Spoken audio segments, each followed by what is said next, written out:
Dear audience, thank you so much who are joining us today. This episode, as we discussed earlier, we will be inviting a few students to talk about their research journey so the future applicants they can find it beneficial and helpful.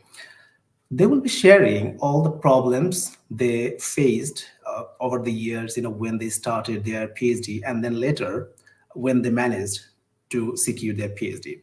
Before we start with, to add a few points about our platform, we believe it is important to share with you that this is a platform that help future applicants to get more information on research admission and the PhD process. This is not something where you can kind of apply for your application and then secure an offer, not like that. So here you will be finding more resources or information related to your PhD admission. So future applicants, if you're thinking to start your PhD on architecture, business management, or maybe project management or supply chain management, please feel free to explore our previous episodes. Today, we have invited a guest who is a current student and he is doing his PhD on climate finance. So let me introduce our guest today, Mr. Sifullah Khaled. Hello, Mr. Saifullah. How are you? Hello, Mr. Rahman. Thank you so much for having me today. I'm doing well. Thank you so much for joining us. I know you're extremely busy, and thank you so much for making your time and joining us. It's my pleasure. Thank you. So our audience, they're keen to know about the reason why you think a student should start a PhD. Yeah, that's a good question to start with. For my case, I started my PhD because it was a requirement for me at my organization, as I'm already in academia. So to have a higher degree on research is a requirement. So it was kind of like supply or demand, or whatever you can think. It was like a demand-based PhD. Yeah. Right. That was the start. Yeah. Right. Yeah. So any students, maybe a postgraduate student, if they think they should start a career on teaching, or maybe few academic areas they want to build their career, they should consider a PhD as soon as they finish their masters. That you would recommend? As soon as he or she finishes the master's program, might be quite early for them to start the PhD. For myself, like I have been in the academia for around 8 or more years, and then I start my PhD. It depends. For some students, I think if they find themselves potential to stop themselves in the academia, if they are happy to find themselves in the academia at a very early time, it's acceptable. They are always welcome. But for some cases, it is good that you have had some industry experience before you come into having a higher degree in research. Then it helps us to blend the experiences and to lead your PhD to a quite certain excellence. It depends based on the situation of the students. The answer is relative. It is okay to come immediately, after masters. It is also okay to come after a while. You finish your masters, go back to the industry, have some experience, then come back. Right. So you're doing your PhD on climate finance and at Glasgow Caledonian University. So, why climate finance? Why you find that topic so interesting? So you started your PhD on that? Yeah, that's a very lovely question. That means you are just asking about my passion. As a student of finance, I did my MBA in finance. Then I engaged myself working in development finance industry. It was there quite few years, and then I switched my job. And currently, I'm doing my work in traditional finance industry, which is capital market. But while doing both of the jobs, I feel myself somehow disconnected with the traditional process of finance. As you see, as you hear a lot about sustainable development, which is like the traditional way of doing business is not kind of sustainable. So it is harming the planet, it is harming the environment and everything. So there is a need for an alternative solution, which is currently like a buzzword. Now you can hear everywhere, people are talking about climate, people are talking about environment. So there are a lot of awareness created. So it has been an emerging discipline where you can fit yourself, where you can gain your new experience or research experience, and then you can utilize that experience for coming years. So when you choose your discipline, it is a suggestion for my future applicants. When you choose your discipline, it is necessary that you are trying to tap into the opportunities that will help you to emerge like after a 5-year block time. Because once you enter into the PhD journey, it is 4 to 5 years journey. Then if you are dealing with some kind of knowledge which will be like old after 4 to 5 years, then it will be difficult for you to fit yourself into the I mean, down the road, 5 year down the road, you will find yourself difficult to fit into the academia or research and other places. So it is really a good thing to give a good search before you jump into the PhD. So that's how I find myself really connected with the area where I'm currently doing my PhD. I have some other stories. I will come back onto that later. Yeah. No, many students who are currently, studying finance, or this is a common, I think, myth that finance ministers find it so complicated, and they have kind of some scarcity. Like before they go for a finance, they say, okay, no, come on, finance is so hard. I should not start my PhD or even my master's on that. That is a common thought. What what you'd share from your experience? You're doing your, PhD on finance, and then you started your bachelor and master's, I believe, on finance. So all related to finance. And now, how you would recommend for those who has that kind of myth in mind, like, okay, that is something so difficult, I should not go for that. But the opportunity is vast that we can see. True, I agree with you. Indeed, core finance is to some extent it is difficult because it is related with a lot of quantitative skills.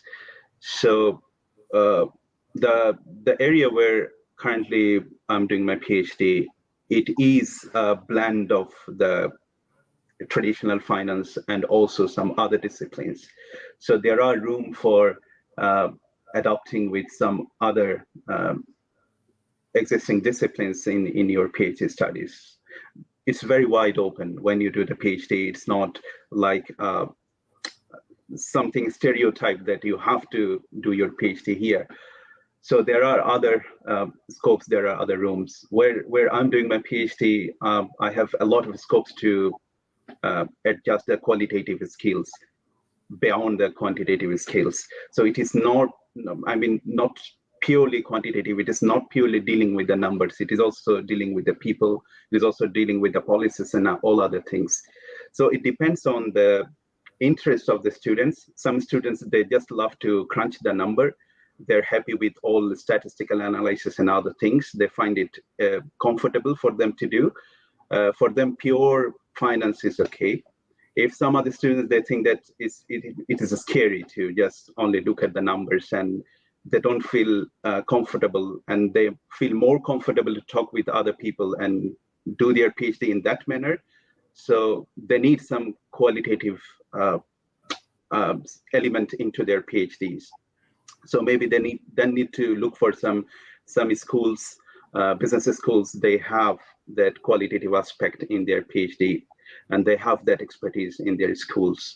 So that will help those students to gain, to train themselves from their university during their PhD journey. And yes, it's not always scary, because there are rooms to adjust and make your PhD a multidisciplinary PhD. Exactly. Thank you so much. The $1 million question, to be honest, in this point now, like securing an offer for it is so complicated, and students, when they apply to different universities, they get rejections. We in my career, I'm an education consultant the last 14 years. I've been helping overseas students to secure their admission. What I've seen, majority students, when they contact me, they ask for, can you please secure an offer for me? Because they're getting rejections from faculties. They're not hearing back from faculties. So sometimes what happens, definitely students do different kind of mistake, or sometimes even though their proposals are good, but their approach, the way they should follow, that is something maybe not correct. Maybe the supervisor is not looking into that email, or university coming back and saying, no, we don't have supervision capacity, or the kind of faculties, they're saying your piece of work is poor enough, I'm not interested. What would be your suggestion? What was your journey, and what would be your suggestion for the future applicant if they want to start their PhD, particularly for finance? Yes, that's a really great question and big question to answer. That's true. And for the PhD students, when they start, it is really sometimes frustrating not to get an answer or reply from the potential supervisors. As well, securing funding, you asked many questions in one question. Contact with the supervisors, securing the funding, and fitting your research proposal into the process. So it's all about the process now we are talking about. If I start just putting example from my journey, I did master's in Glasgow Caledonian University, and I'm doing PhD in the same university. So it gives me an extra advantage that I know the people, I know the teachers around, the supervisors around, and I'm also aware of, while I did my master's there, I kept my eye open that what kind of scholarships they are offering. So my university, they annually offer few PhDs as a studentship. That means the university provides you the funding, but these are some projects. So the supervisors, they actually prepare the projects, then they apply for the funding to the university, and then they employ a PhD student into the projects. So they have some criteria based on the project. So based on the need of the project, they then select some criteria from which discipline they will pick the students or the potential PhD students. So first thing first, you need to know the supervisor. You need to know what kind of a scholarship the university provides. If it is not some kind of university that you are carrying from your country, sometimes we see that there are some students, they come funded by their government, by their university from their home country. That's a quite different story. If you are looking for some kind of funding from the UK universities, that means you're looking through the website or the other informations. Maybe there are a couple of websites where you can have a look. Find a PhD, I think, a website where they usually circulate their advertise the universities, they advertise their PhD positions there. So I'm not talking about how you can secure your scholarship from the university. I mean, university provided, university funded scholarships. So you have to be aware of those deadlines. You have to be aware of those projects when the university offer their PhDs. And this is really critical. If you don't match with their criteria they are looking for, it's really, you can expect that you will not hear back. And sometimes what we see that it was my experience before applying for the university I'm currently studying. I also applied few other universities, which is not based on UK, which is based on Canada. So that experience is quite awkward because I never heard back from those supervisors, because that proposal was made by myself. It was not the proposal that the PhD supervisor is looking forward to. So based on my experience from my master's and my dissertation in the master's, I came through some research proposal that can be carried forward in the PhD journey. But the problem is your potential supervisor might not be interested into your proposal. Your supervisor might not even know you.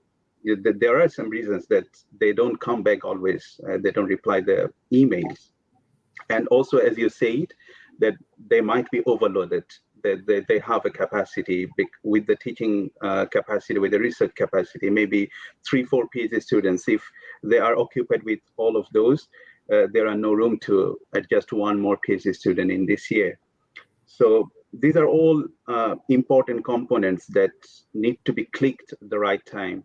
So maybe myself, yes, I got some rejections, and then I kept trying. While I was doing my master's, I kept applying for my PhD immediately after the master's. I'm talking about, it's my second master's, what I did after my MBA. After my MBA, I went into the industry. I served for a few years, then I came back. I did another master's in the UK. Doing another master's in the UK is really useful. It helps you to, although you might think that you are investing extra for one more year, but it is helpful for you to bridge the connection for having your PhD for 3 or 4 more years. For example, for myself, I did my master's, it was a self-funded master's. It was not from anywhere. I got a scholarship or something like that. But that investment helped me a lot. I was able to secure my PhD, and that is a funded PhD by my university. So it needs some time. It didn't work actually very quickly after my master's. It didn't work out very quickly. I have tried, I applied in few different projects. It didn't match out. But at the end, after 1 year, I really find myself connected with the project. What actually they were looking through. They were looking to some specific students. They have the Global South experience. So they are also looking for some students. They have very specifically microfinance specialization or experience of working with microfinance industry. That is what worked with me well, because I served there for nearly like around 3 years. So you never know that what kind of experience is going to click, but your experience and your master discipline and your all other capacity, it matters a lot. Definitely. Thank you so much. We could, this conversation for a long time, but because of the time frame, because we promised to keep the session within 15 minutes, but see, when we started, it's really hard to fit within this time frame. But definitely, it was nice discussing all these opportunities, options, and the process, which is important for all the applicants, because unless your process is clear, unless you have all the necessary information, documentation, or if you're not familiar with the process, it will take longer for you to go through the process and then prepare yourself. Definitely, you need to accept all the rejections. This is a common practice for all the PhD applicants who have been going through their PhD career. So thank you so much, Mr. Sifullah Khaled, for joining us today. It's nice to have you here. I believe this session, the applicants or the viewers who are looking to this one, they'll find it beneficial. Thank you so much, indeed. Thank you.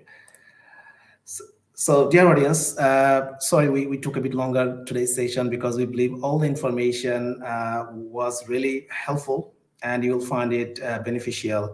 I believe this session will be more meaningful to the future applicant who are looking into the process, so they understand what are the steps they should take before they start their PhD journey. So thank you so much for this episodes today, for joining us here from wherever you were, and we are keen to have you again in the next episode. Thank you so much. Have a good day. You take care of yourself.